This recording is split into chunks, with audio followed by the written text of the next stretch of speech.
भगवान ने रास विहार किया और रास विहार के उपरांत ठाकुर जी ने केसी आदि राक्षसों का वध किया।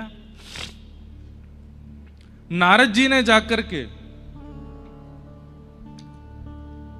कंस को समझाया कि दुष्ट कंस, तुम्हारा शत्रु श्री कृष्ण दिन ब दिन बड़ा होता जा रहा है और तुम कुछ नहीं कर रहे हो। तब कंस ने विचार किया, कैसे, क्या करूं, आप कैसे कह सकते हैं मैं कुछ नहीं कर रहा, कितने राक्षस भेजे मैंने, सब मार दिए उसने। तब नारद जी ने समझाया, बोले कि अपने नगर में तो स्वान भी शेर बन जाता है, अभी तक तुमने राक्षस उनके पास भेजे हैं, उनको तुमने अपने नगर में नहीं बुलाया। बोले भले ही हाथी कितना भी विशाल हो, लेकिन जब जलाशय में प्रवेश करता है तो जलाशय का मगरमच्छ उससे ज्यादा बलशाली होता है। और अभी तक तुमने सबको भेजा है, अब तुम उनको बुलवाओ। तब आपने श्री अक्रूर जी महाराज को वृंदावन भेजा।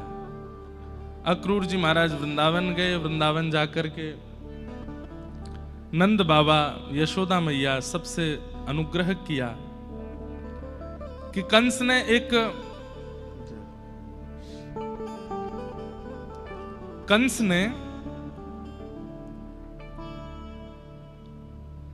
एक धनुर्यज्ञ किया और उस धनुर्यज्ञ में ब्रज के अलग अलग स्थानों से लोगों को पुरस्कार देने के लिए बुला रहे हैं। उसी बीच आपके दोनों पुत्र कृष्ण बलराम को पुरस्कृत करने के लिए बुलाया गया है, आप पधारो। यशोदा मैया बोली, मोह तो अपनो लाला ना भेजनो, कोई पुरस्कार ना चाहिए। लेकिन ठाकुर जी ने ही फिर यशोदा मैया से कहा, मैया सबके बालक पुरस्कार ले, मैं ले लूं तो का बुराई है, मैं हूं जाऊंगा।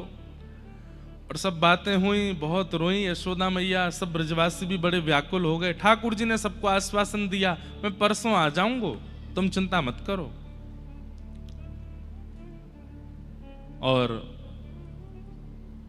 ठाकुर जी वृंदावन से मथुरा चले गए। मथुरा जाकर के ठाकुर जी ने कुबलिया पीड़ हाथी का उद्धार किया।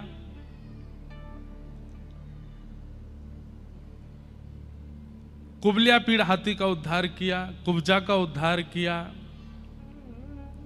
सबका उद्धार करते हुए भगवान ने रणभूमि में प्रवेश किया।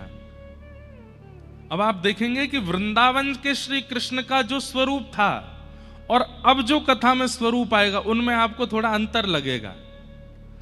कल तक जो आप कृष्ण के दर्शन कर रहे थे कथा में, वे स्वभाव युक्त कृष्ण थे, पर अब जिन कृष्ण का आपको दर्शन होगा, ये प्रभाव युक्त कृष्ण होंगे।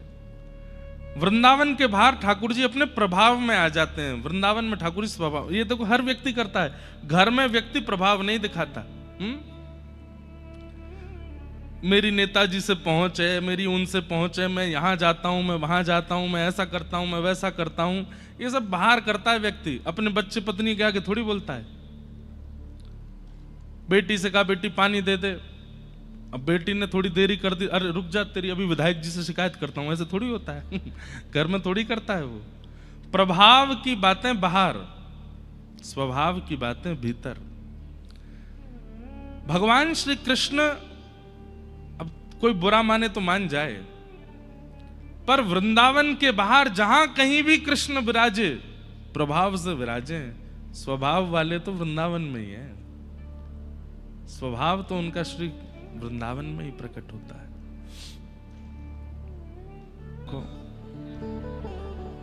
बड़े बड़े मल्लों को, मतलब मल्ल कहते हैं पहलवानों को, बड़े बड़े मल्लों को ठाकुर जी पहलवान ही दिख रहे हैं। 11 वर्ष 56 दिन की आयु है आज ठाकुर जी की। कितनी? लेकिन 11 वर्ष 56 दिन के ठाकुर जी 50-50 साल के मल्लों को अपने जैसे ही दिख रहे हैं कि ये भी पहलवान हैं। बिना दांत वाले जितने भी बूढ़े बड़े वहां बैठे हैं, सबको ठाकुर जी अपने नाती पोता के रूप में दिख रहे हैं। किशोरी कन्याओं को ठाकुर जी अपने प्रियतम रूप में दिख रहे हैं। छोटे छोटे ग्वाल बालों को ठाकुर जी अपने सखा के रूप में दिख रहे हैं। लेकिन 50 सिड्डी ऊपर बैठे हुए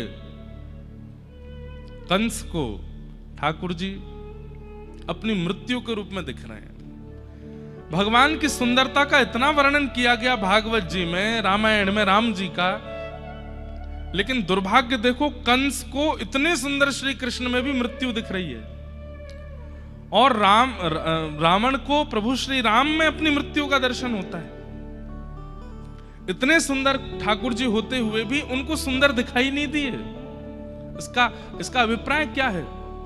ये जो भगवान कहते हैं ये यथामाम प्रपद्यन्ते ताम्स तथैव भजाम्यहम्, मुझे जो जैसे भजता है मैं उसे वैसे ही मिलता हूं।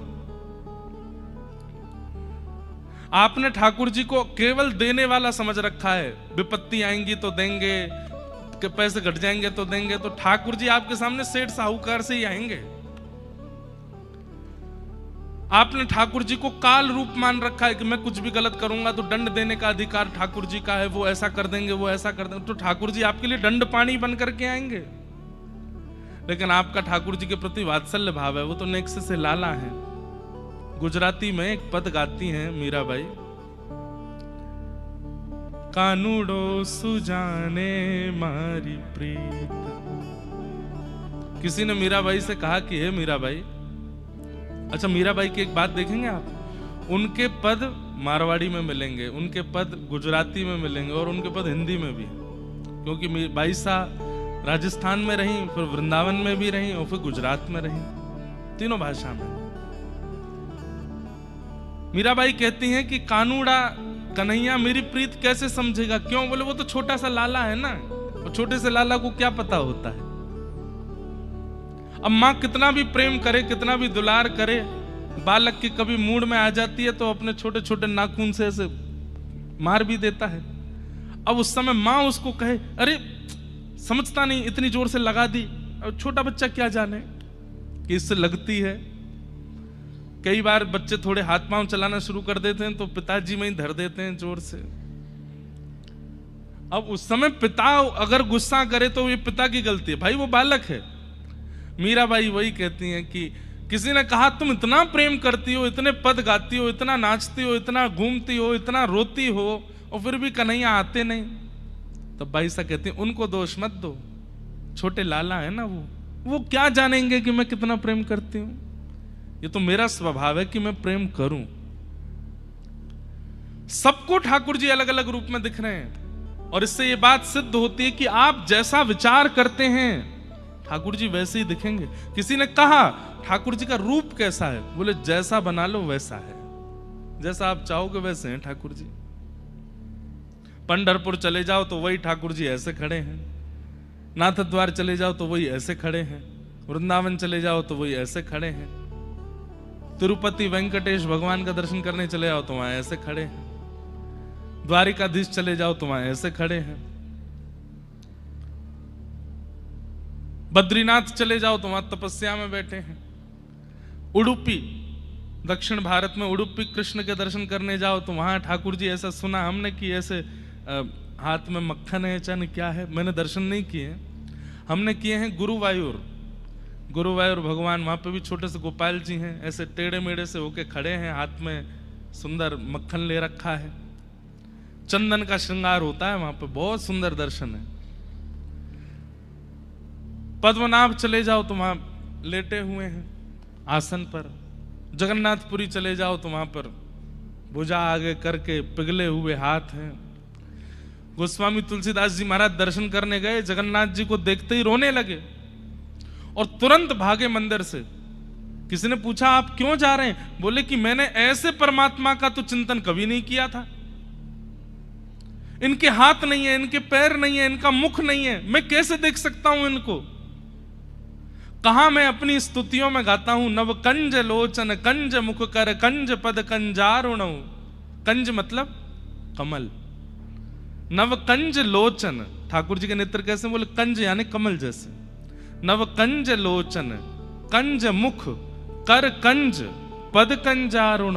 सबकी उपमा कमल से दी है जिनकी मैंने, वो यहां कैसे बैठे? मैं इनका दर्शन नहीं करूंगा। अर्धरात्रि में राघव जी प्रकट हो गए, राम जी प्रकट हो गए। तुलसीदास जी ने प्रणाम किया, बोले तुमने हमारे जगन्नाथ भेष का दर्शन क्यों नहीं किया? बोले भगवान ऐसे रूप का मैंने चिंतन कभी नहीं किया, तो आपने ये रूप धारण क्यों किया? ये कौन सा रूप है बिना हाथ पैर वाला? राम जी बोले तुमने कभी नहीं किया ऐसे रूप का चिंतन? बोले नहीं। बोले किसने लिखी है चौपाई?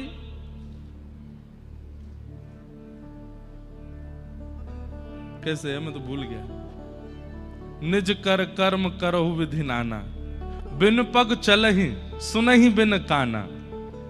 बिन पग चलहि सुनहि बिन काना, कर बिनु कर्म निज कर कर्म करहु विधि नाना। बिना पैर के जो चलता है, बिना कान के जो सुनता है, बिना हाथ के जो सब कुछ कर देता है, ऐसे है प्रभु श्री राम। किसने लिखा ये? गोस्वामी जी को तुरंत याद आया, बोले अरे सॉरी प्रभु, मैं तो भूल ही गया था। बोले ये वही रूप है, जाओ दर्शन करो। बिना हाथ के हम भोजन करते हैं। और जगन्नाथपुरी में एक बात और है, कभी दर्शन करने जाइए, और दर्शन करने कभी क्या जाओ, हमारे साथ चलो। 17 सितंबर से 17, 18, 19, 20, 21, 22, 23, 17 या 18 से कथा है जगन्नाथपुरी में। और वहां अभी सितंबर में, इसके बाद खरगोन है, खरगोन के बाद जगन्नाथपुरी। और वहां इतना सुंदर महाप्रभु जगन्नाथ जी का स्कंद पुराण में जो महात्म्य है, गीत गोविंद के जो भाव हैं, सबको सुनाएंगे वहां आप देखेंगे महाप्रभु जगन्नाथ जी बैठे कम से कम 3-4 द्वार भीतर, और जहां गरुण स्तंभ लगा है वहां से सब लोग दर्शन करते हैं। गरुण स्तंभ के पीछे, गरुण जहां से सब लोग दर्शन करते हैं उसके पीछे भोग घर है, जहां पे ठाकुर जी की सब प्रसादी रखी जाती है। जगन्नाथ प्रभु अंदर बैठते हैं और कम से कम 3-4 आंगन पार करने के बाद तब वहां भोग रखा जाता है। तो मैंने एक बार पुजारी जी से पूछा, मैंने एक बार बताओ, मैंने कि भोग सामने रखा जाता है, किसी के घर भी जाएं तो सामने टेबल पे वो लोग सब सजा देते हैं, पर उसके बाद एक प्लेट ला के दी जाती है, उसमें एक एक सामान धर दिया जाता है, जैसे खाओ।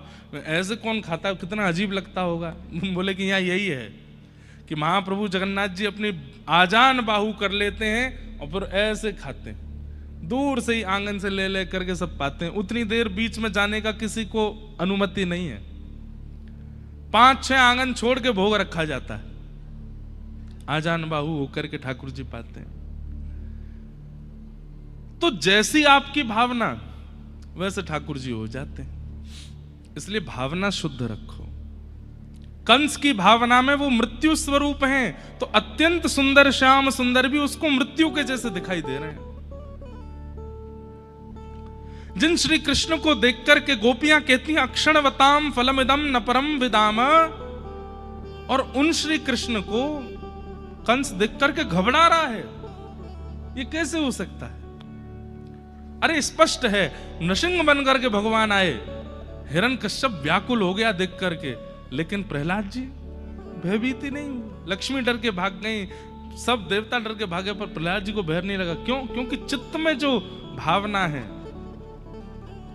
उसके अनुसार ठाकुर जी।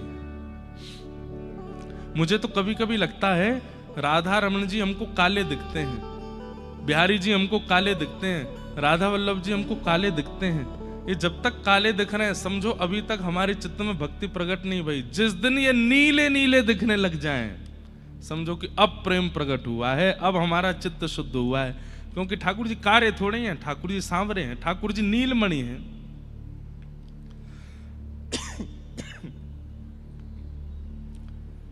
नीले हैं ठाकुर जी।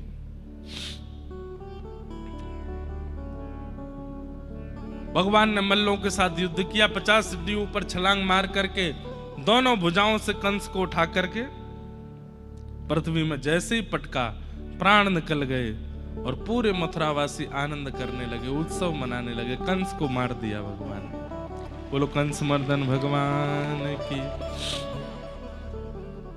कंस वध के बाद तुरंत ठाकुर जी कारागृह में गए, वहां जाकर के मैया देवकी को मुक्त किया। देवकी मैया ने लाला को हृदय से लगाया, बोले अब मोह छोड़ के मत जाइयो। ठाकुर जी बोले नहीं जाऊंगा मैया, तेरे पास ही रहूंगा मैं। भगवान उग्रसेन नाना को राज्य गद्दी पर बिठाते हैं, कंस के पिता को, और उग्रसेन को राज्य गद्दी पर बिठा के स्वयं सांदीपनी गुरुकुल पढ़ने के लिए जाते हैं। कहां पे? उज्जैन, अवंतिका। वहां ठाकुर जी पढ़ने के लिए आए। सोचो, आजकल बच्चे 3 साल की उम्र में स्कूल जाना शुरू कर देते हैं। ठाकुर जी पता कितने साल के गए थे? 11 साल 2-3 महीना के हैं, तब ठाकुर जी पहली बार विद्यालय पढ़ने गए। इससे प्रेरित मत हो जाना, पर ये अभी एक नया ट्रेंड चला है। हमारी भी बहनें हैं, उनके बच्चे भी बहुत छोटे छोटे स्कूल जाते हैं, तो हम तो कहते इतनी जल्दी क्यों भेज देते हैं? 2-2.5 साल में तो ढूंढने लगते हैं स्कूल में भेजना है अब इसको। कम से कम 5 वर्ष तक तो बालकों का मानसिक विकास घर पर ही करना चाहिए। उनको खिलाओ पिलाओ, ये तो शास्त्राज्ञा है। लालयेत 5 वर्षाणि 10 वर्षाणि ताड़येत प्राप्ते तु 16 वर्षे पुत्रम मित्रवदाचरेत। शास्त्राज्ञा है कि 5 वर्ष तक जितना हो सके बच्चे को पढ़ाई दूर रखो। माता पिता से दूर रहना नहीं चाहिए, जितना हो सके माता के साथ ही रहना चाहिए। और 5 वर्ष का जब वो हो जाए तब 10 वर्षाणि ताड़येत, कम से कम 15 साल की उम्र तक खूब उसको पढ़ाओ लिखाओ, डांटो, और जरूरत पड़े तो मारो भी। ताड़येत स्पष्ट लिखा है। लेकिन जैसे ही प्राप्ते तु 16 वर्षे, 16 वर्ष का जैसे ही हो जाए, पुत्रम पुत्री मित्रवदाचरेत, फिर पुत्र के साथ पुत्री के साथ मित्र का आचरण करना चाहिए। उसके बाद ना डांटो ना मारो। कभी कभी जरूरत पड़े तो थोड़ा बहुत क्रोध जरूर कर दो, पर मारना नहीं चाहिए 16 के बाद। कितना सुंदर है देखो। लेकिन हम लोग पता नहीं कौन सी स्थिति में जा रहे हैं। 3-3, 2-2 साल के बच्चे स्कूल जाते हैं, फिर वो घर आकर के उल्टे सीधे पंजाबी गाने सुनते हैं, उल्टे सीधे क्या बताएं अब आपको। बच्चों की स्थिति ऐसी हो गई है, पहले भजन कीर्तन सुनकर के भोजन करते थे, आजकल भद्दे गाने सुनते हैं। उसके बाद उस पे वो तो बहुत बड़ी कृपा है, अभी ये जब से राधा गोरी गोरी आया बच्चे खूब गाते हैं, खूब सुनते हैं। नहीं तो छोटे छोटे बच्चे ऐसे गंदे गंदे गानों को सुनते हैं, क्या बताऊं, उसका अर्थ भी नहीं पता उनको।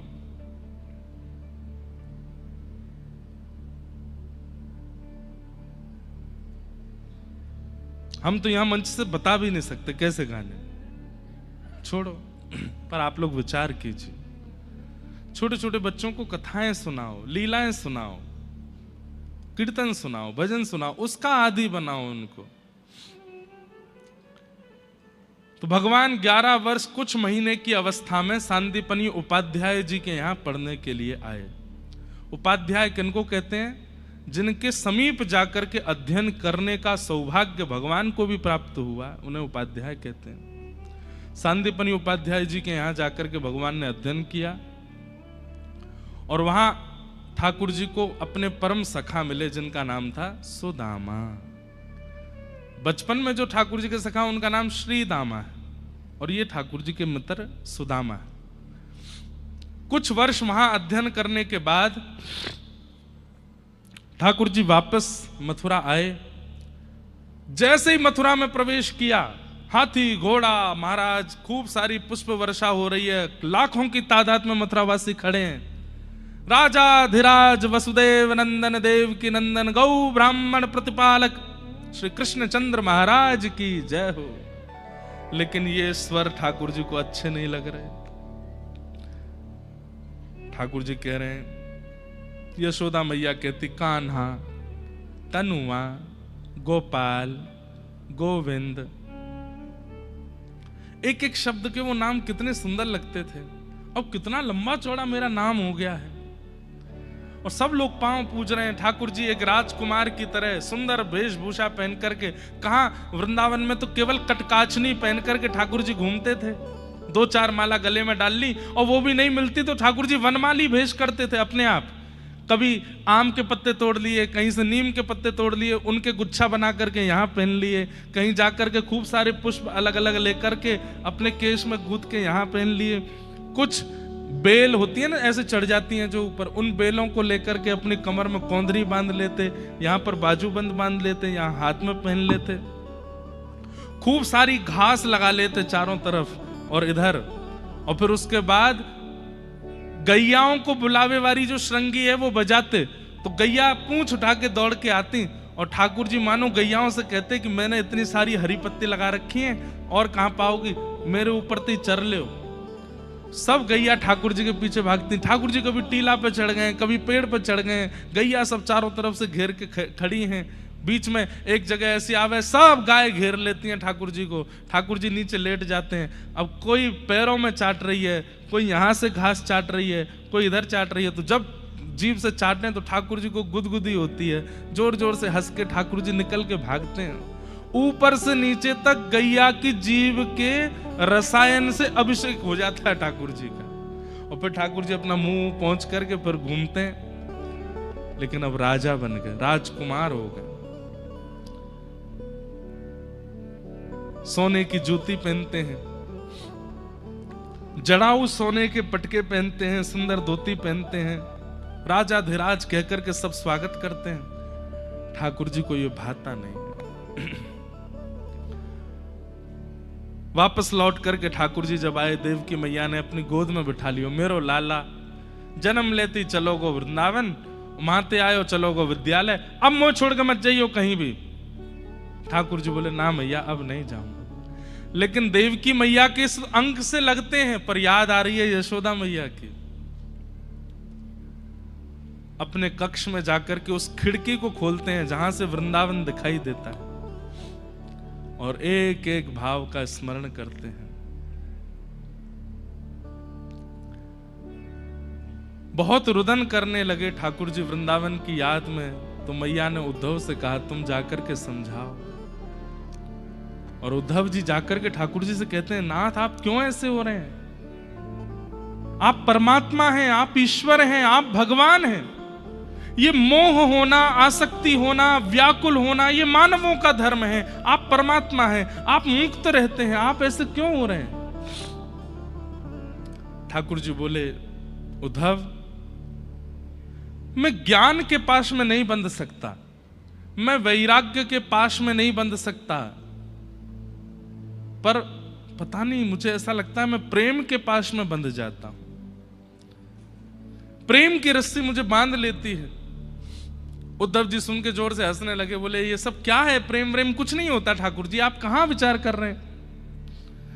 भगवान बोले तुझे कभी प्रेम हुआ नहीं, इसलिए ऐसे बोल रहा है। बंधुओं उद्धव अति प्रिय हैं भगवान के। उनके लिए कहा जाता है वृष्णीनाम प्रवरो मंत्री कृष्णस्य दैत सखा। हमारे पास तो एक के बाद एक कथा है, जगन्नाथ जी का भाव सुनना हो तो सितंबर वाली कथा में आ जाना। और उद्धव जी के बारे में अगर जानना है तो 10 अक्टूबर से लेकर के 16 अक्टूबर तक बद्रीनाथ में कथा है, वहां सुनने आना, वहां सुनाएंगे, क्योंकि उद्धव जी वहीं बैठे हैं, आज भी हैं उद्धव जी वहां पे। तृतीय स्कंद में भागवत में भगवान कहते हैं कि उद्धव कौन है, बोले मैं ही हूं उद्धव, ये कोई अलग नहीं है। श्री कृष्ण का, परब्रह्म का जो ज्ञान है वही उद्धव के रूप में विराजमान है। पर भगवान ने कहा कि उद्धव ज्ञानी तो बहुत है, प्रेमी बिल्कुल नहीं है, इसको प्रेमी बनाना पड़ेगा। अच्छा एक बात और बता दें आपको, बाद में हो सकता है जल्दी जल्दी में कथा पूरी करनी पड़े। यदुवंशियों में सबको श्राप लगा 2 लोगों को छोड़ के, एक तो उद्धव और दूसरे हैं वज्रनाभ। जिन वज्रनाभ ने फिर वृंदावन को पुनः स्थापित किया, और गोविंद देव जी, गोपीनाथ जी, मदन मोहन जी, ये 3 स्वरूप तो वज्रनाभ नहीं बनवा करके विराजमान किए। और भी कई हैं। मथुरा में जन्मभूमि के पास में केशव देव जी का मंदिर है, कभी जाइए मथुरा, जन्मभूमि जाते हैं, जन्मभूमि तो सब जाते हैं, पर वहीं पीछे ही केशव देव जी का चतुर्भुज रूप मंदिर है, उसका उनकी स्थापना वज्रनाभ ने की। गोवर्धन में श्री हरिदेव जी हैं, उनकी स्थापना वज्रनाभ ने की। और आश्चर्य की बात बताएं, ये जितने रूप हैं, गोविंद देव जी, गोपीनाथ जी, मदन मोहन जी, हरदेव जी, मथुरा वाले कौन से बताए थे मैंने, केशव देव जी, मैं खुद ही भूल जाऊं, बूढ़े होते जा रहे हैं ना अब दिन ब दिन।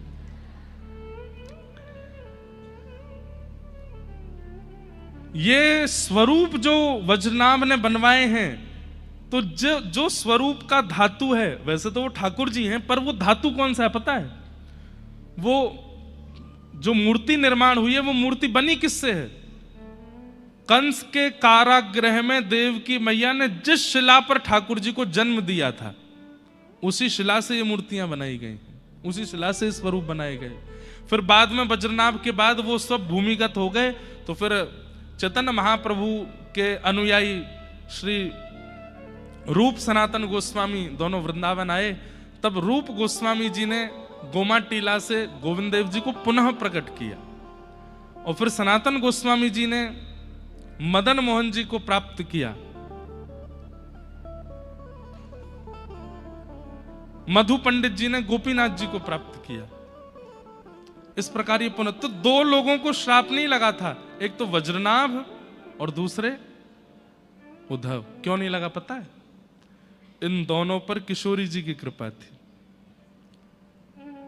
उद्धव को अभी भगवान वृंदावन भेज देंगे, 6 महीने तक उद्धव किशोरी जी के चरणों में रहता है, और वहां किशोरी जी इनको प्रेम सिखाती हैं, और तब आशीष दे करके भेजती हैं, कालांतर में यदुवंशियों के ऊपर एक पहाड़ गिरेगा, वो तुमको स्पर्श नहीं कर पाएगा।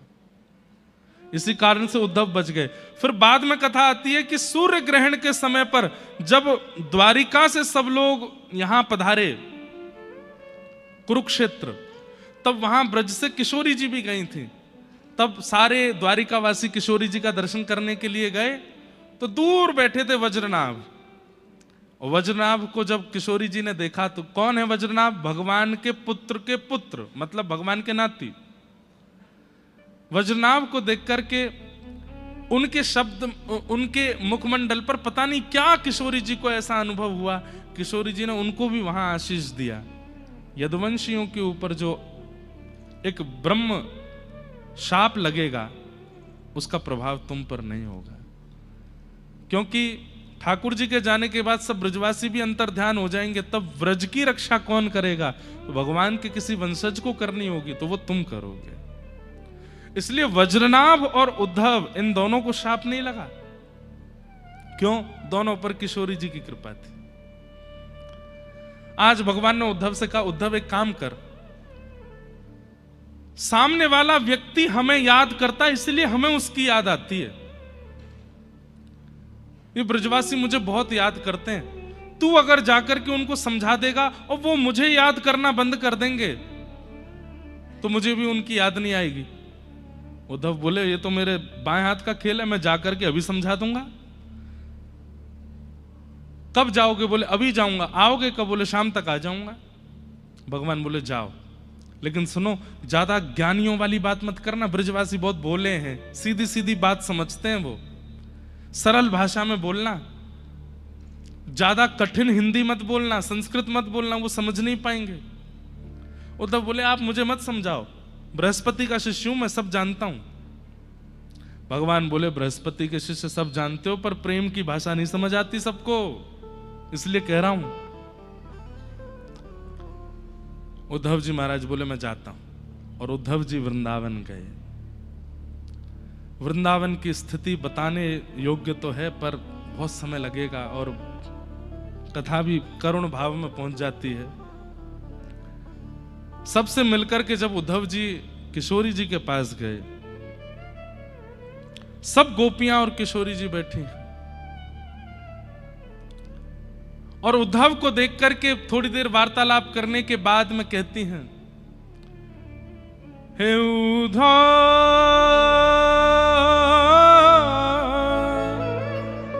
मत आइयो समझाने, जाके कांटा लगे सो ही जाने, जाके कांटा लगे सो ही जाने। उद्धव, समझाने वाले 1000 खड़े हो जाते हैं कि अरे कुछ नहीं हुआ, कुछ नहीं हुआ, कांटा ही तो है। पर जिसको कांटा लगा है उसको पता होती है पीड़ा क्या हो रही है। तुम्हारे साथ घटना नहीं हुई है उद्धव, इसलिए तुम समझाने आ गए हो, पर कृष्ण जो यहां करके गए हैं वो हम भोग रहे हैं, इसलिए हमें मत समझाओ। क्या किया कृष्ण ने? जाए बसे हैं दूर विरज से, भेजते हैं संदेशा। 6 किलोमीटर दूर है यहां से मथुरा, और वहां जाकर के बैठ गए। हमसे बोल के गए थे कि परसों आ जाऊंगा, आज बरसों निकल गए यहां पर, अभी तक नहीं आए। और बरसों बाद भी याद आई तो खुद नहीं आए, तुमको भेज दिया। यही हमको हमारे प्रेम का रिवर्ट मिला है। आज हमने जो प्रेम किया श्री कृष्ण से, उसका आज श्री कृष्ण ने हमको उपहार दिया है। खुद नहीं आए, 6 किलोमीटर दूर है, राजा हैं, सोने के रथ में चलते हैं, चाहे तो आ सकते थे। हम गोपीत राह तकत हैं, रूप हो गया कैसा। हम यहां राह तकते तकते तकते हमारी स्थिति देखो क्या हो गई है। आपको पता है वृंदावन में एक आश्चर्य है। यहां बोरिंग करोगे तो पानी मीठा है, जहां आप बैठे हो वहां बोरिंग करोगे वहां खारा है, उसके आगे फिर मीठा है, फिर खारा है। क्यों? कहते हैं ये खारा पानी क्या है? बोले गोपियों के अश्रुबिंद है। इतना रोई हैं कृष्ण के विरह में कि व्रज में कहीं कहीं कहीं कहीं पानी खारा हो गया है। इन ब्रजवासियों से अधिक आपसे कोई प्रीति नहीं कर सकता। आप वृंदावन चलो। श्रीमन नारायण नारायण नारायण, श्रीमन नारायण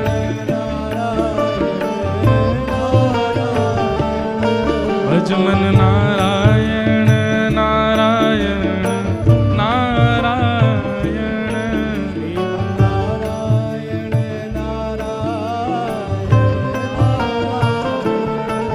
श्रीमन नारायण नारायण नारायण,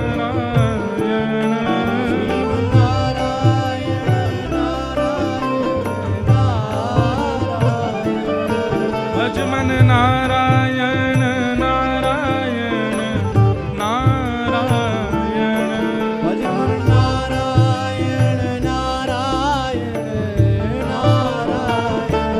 श्रीमन नारायण नारायण नारायण,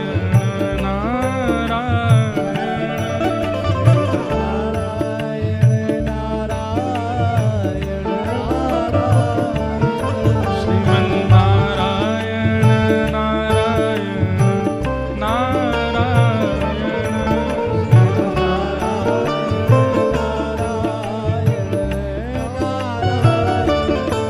भजमन नारायण नारायण नारायण, भजमन नारायण नारायण,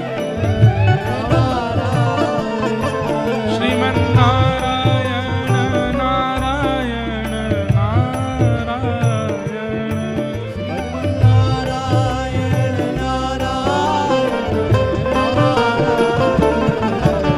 श्रीमन नारायण नारायण नारायण, करताल बजा के गाओ।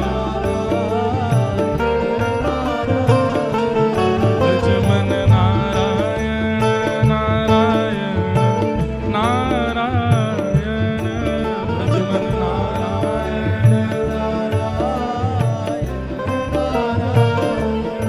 श्रीमन नारायण नारायण नारायण, श्रीमन नारायण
श्री लक्ष्मी नारायण भगवान की, शेषावतार भाष्यकार श्री रामानु स्वामी जी महाराज की जय। श्रीमन्नारायण जय जय श्रीमन्नारायण जय जय श्रीमन्नारायण। परम सौभाग्य है और आज भाग्यनगर की इस पावन भागवत कथा का विश्राम दिवस की ये संपूर्णता सफलता इस फल रूप में मिली है कि आचार्य चरण हमारे मध्य में विराजे हैं। कल रात्रि में आचार्य चरण के दर्शन के लिए गए थे और हमने तो बहुत संकोच में स्वामी जी से हम निवेदन करने में भी हमको भय लग रहा था कि आप कथा में कैसे पधारेंगे, इतनी व्यस्तता वहाँ आपकी होती है और चातुर्मास के अंतर्गत कुछ क्रम भी अभी चल रहे हैं, पर बस भाव रखा कि आपका दर्शन आपका आगमन हमें ऐसा लगेगा कि स्टैचू ऑफ इक्वलिटी से श्री रामानु स्वामी जी महाराज जी आपके रूप में यहाँ पधार गए हैं। आप सबके लिए परम सौभाग्य है और मेरे लिए परमापरम सौभाग्य है कि हम जिस परंपरा में हम दीक्षित हैं, जिस परंपरा में आचार्य चरणों की कृपा है, उस परंपरा के आज के हमारे लिए साक्षात रामानुजाचार्य जी के रूप में जिनका हम दर्शन करते हैं, ऐसे आचार्य चरण पधारे हैं। व्यास मंच पर हैं, नहीं तो वैसे तो दंडवत साष्टांग प्रणाम करना चाहिए, पर महाराज जी के आप लोग ही कर लेना दंडवत प्रणाम महाराज जी को। आचार्य चरण पधारे हैं, बड़ी कृपा है। और एक और आनंद की बात है, हम व्रज से तेलंगाना आए और यहाँ तेलुगु भाषियों के बीच में हिंदी में कथा सुना रहे हैं, पर ये शायद पहली बार होगा कि तेलंगाना से पूज्य आचार्य चरण अक्टूबर में वृंदावन जा रहे हैं और वहां तेलुगु में भागवत करेंगे, तेलुगु में कथा सुनाएंगे। हम तो ब्रजवासियों से कहेंगे भैया जाके सुने आओ लेकिन ये भी एक आनंद की बात है। संपूर्ण भारत आचार्यों ने जोड़ा है। भारत में कोई भी अंग, कोई भी क्षेत्र, कोई भी स्टेट अभिन्न नहीं है, सब नारायण के ही हैं, सब ठाकुर जी के ही हैं। हमारे श्री वैष्णव परंपरा के कई पाठ, कई प्रबंध तो दक्षिणी भाषाओं में ही हैं। ठाकुर जी सुनकर के आनंदित होते हैं, ठाकुर जी सुनकर के सुख में आ जाते हैं। तो ठाकुर जी के लिए तो सभी भाषाएं आनंद देने वाली हैं। हमारी बद्रीनाथ में कथा है, लेकिन फिर भी आचार्य चरण व्रज पधारेंगे, वृंदावन आएंगे, तो 9 अक्टूबर को स्वामी जी को पहले प्रणाम करके, आप श्री का आशीष लेके, आपका मंगलाशासन लेकर के फिर बद्रिक आश्रम पधारेंगे। आचार्य चरण पधारे हैं। आपकी व्यस्तता देखते हुए थोड़ी देर में आपको प्रस्थान भी करना है। हम बस ठाकुर जी को द्वारिका पहुंचा देते हैं और उसके बाद हम आचार्य चरणों की वाणी सुनकर के फिर अपनी कथा के विश्राम की ओर चलेंगे। उद्धव जी महाराज वापस मथुरा आए। भगवान ने उद्धव जी से कहा, उद्धव तुम तो शाम तक के लिए वृंदावन गए थे, 6 महीना कहां निकल गए। प्रेम का ये स्वरूप है कि प्रेम की अवस्था, प्रेम की स्थिति, उसमें समय का पता नहीं चलता। और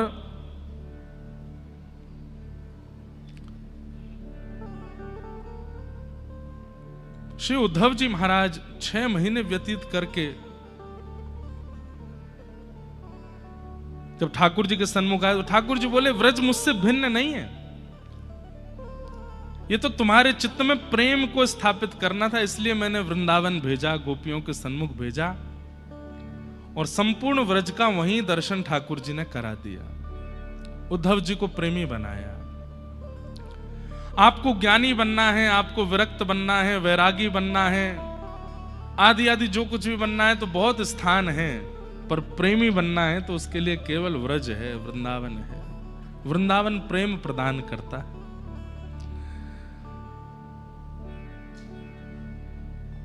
भगवान अब आगे की लीला में प्रवेश करते हैं। जरासंध ने 16 बार चढ़ाई की मथुरा पर। जरासंध कौन है? कंस के ससुर जी। इनकी 2 बेटियां हैं, अस्ति और प्राप्ति। अस्ति प्राप्ति के साथ कंस का विवाह हुआ और भगवान कृष्ण ने जब कंस का वध कर दिया तो अस्ति प्राप्ति ने जाकर के अपने पिता से शिकायत की। कहां के राजा थे ये? मगध, जिसे आज बिहार कहते हैं। मगध के राजा जरासंध, उन्होंने मथुरा पर चढ़ाई कर दी। भगवान ने 16 बार तो उनको हरा दिया, लेकिन 17वीं बार ब्राह्मणों को अनुष्ठान में बैठा करके आए थे जरासंध। तो ब्राह्मणों की रक्षणार्थ, ब्राह्मणों को कोई आंच ना आवे या ब्राह्मणों पर ये कोई आक्रमण ना कर दे, इसके लिए ठाकुर जी ने रात में विश्वकर्मा को आज्ञा की, नई नगरी का निर्माण करो और सोते हुए सब मथुरावासियों को वहीं पहुंचा दो। और दूसरे दिन ठाकुर जी रणभूमि में गए और श्री बलभद्र जी का हाथ पकड़ करके रण छोड़ करके वहां से द्वारिका प्रस्थान करे। बोलो रण छोड़ राय भगवान की।